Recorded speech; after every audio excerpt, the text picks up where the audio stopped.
Antônio e Martina estão conversando sobre esconder provas ou se livrar delas ou algo assim. Novamente, as coisas ficam bem tensas entre eles e há muita gritaria. Antônio estava aconselhando Martina a vender algumas terras que ela possui devido a ganhos ilícitos após a morte da filha de César e Martina. Martina então dá de ombros e diz que vai esperar alguns anos. David entra e quer saber de que terra eles estão falando, mas a mamãe diz que isso é problema nosso. David quer falar com o papai sozinho, mas Martina se recusa a deixá-los sozinhos. Então David decide que terá que esperar. Mas ele avisa seu pai que se ele se aproximar de Mari novamente, por qualquer motivo que seja, ele terá que responder a ele.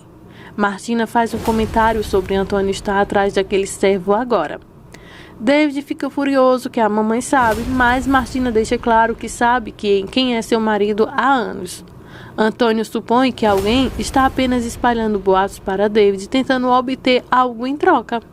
David então solta a bomba que Mari é filha de Antônio. Isso anima Martina, que até agora parecia então entediada. Há uma grande revelação então, quando eles descobrem que Mari é filha de Antônio. Antônio não acredita que Mari poderia ser sua filha e Martina está chateada. Aparentemente o acordo era que Antônio poderia brincar o quanto quisesse, mas não poderia ter outro filho. David seria seu filho único e ponto. Antônio tem certeza de que não falhou com sua esposa. Por exemplo, Francisca deve estar então mentindo.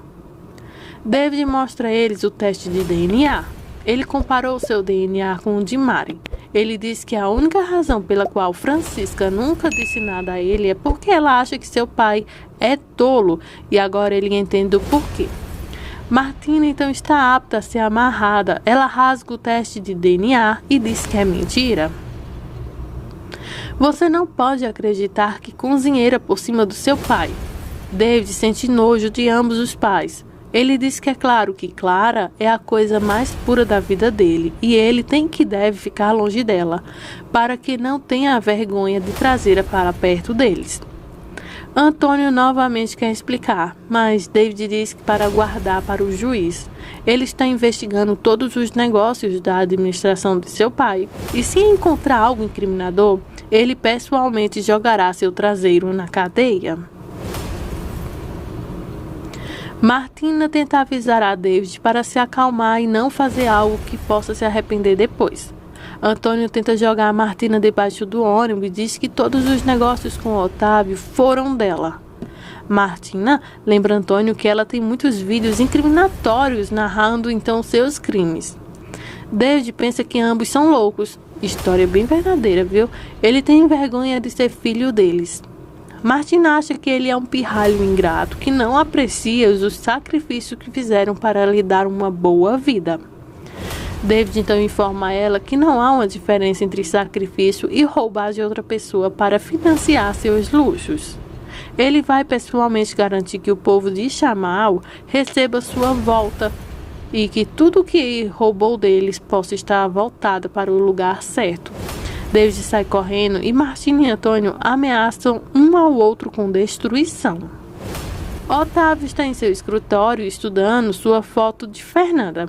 Martina entra e diz a ele que tudo está prestes a ir para o inferno porque David está investigando tudo.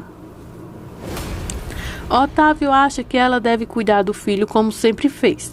Martina diz que tentou, mas é inútil. Ela nunca foi tão determinada.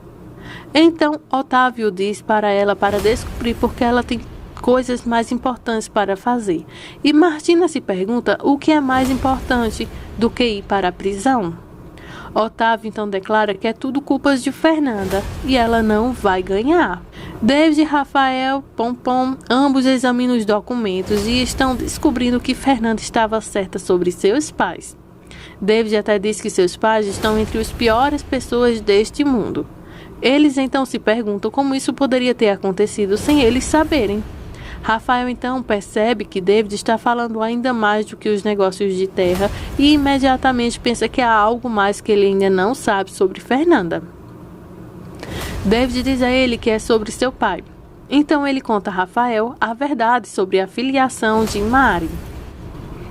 Brenda fez sua presença inadequada conhecida como Rafael, que encontrou David no corredor. Quando ele teve dificuldade em dar a notícia, Brenda então lhe contou sobre a morte de Francisca. Ele ficou perturbado, dizendo: não posso. Rafael então lhe disse que Mari precisaria dele mais do que nunca, mas David saiu pela porta dizendo que não podia enfrentá-la. Brenda impediu Rafael de persegui-lo, dizendo que David precisava se acalmar sozinho. David foi para o quarto de Antônio. O corrupto ex-alcaute estava deitado na cama, sorrindo ao ver o filho, que então lhe contou que sua mãe partiu em viagem com muita bagagem. Antônio então disse algo sobre não poder contar com ela. Antônio então levantou a mão machucada, fortemente amarrada, dizendo que Carmelo tinha feito isso. 2 detetives entraram na sala para prender Antônio pelo assassinato de Francisca e ler seus direitos. David se levantou e disse: aproveita a prisão. Antes de sair da sala, Antônio então protestou em vão. Clara chegou no momento em que Rafael e Fernanda encontraram David, que estava voltando para o quarto de Francisca. Clara disse a David que Mari está voltando para El Primor. Ela ofereceu ajuda, mas ele disse que não havia nada que ela pudesse fazer. Ele teve que conviver com os atos envergonhosos de seu pai. Ele meditou sobre a ironia de sua situação e ela disse a ele: você pode fazer isso? Eles finalmente se abraçam. No cemitério, Ângelo diz a David que ele precisava ir ao escritório dele para falar com a polícia sobre os ladrões de gado. A atenção de Piero foi atraída e ele disse: então isso significa que nem Fernanda, nem César tiveram nada a ver com isso? Ângelo então assentiu e disse: vamos. Quando David tocou em Mari, ele disse: cuide da minha irmã. Ele ficou curioso. David visitou sua pobre desculpa de mãe na prisão feminina e tentou ir em frente ao vidro de segurança conversar com ela. Então ela começou com Clara mais uma vez e o chamou de filho ruim. Ele desligou o telefone, então ela gritou seu veneno para ele ir atrás do vidro. Levantou-se lentamente e saiu. Esse foi o vídeo de hoje, espero que vocês tenham gostado. Desde já, muito obrigada por sua audiência em nossos vídeos. Não se esquece, já deixe o seu like, sua opinião aqui nos comentários, porque isso é o que vai fazer com que vocês recebam notificações novas todos os dias de nossos vídeos. Ative o sininho de notificações também e fiquem todos com Deus e muito obrigada por sua audiência.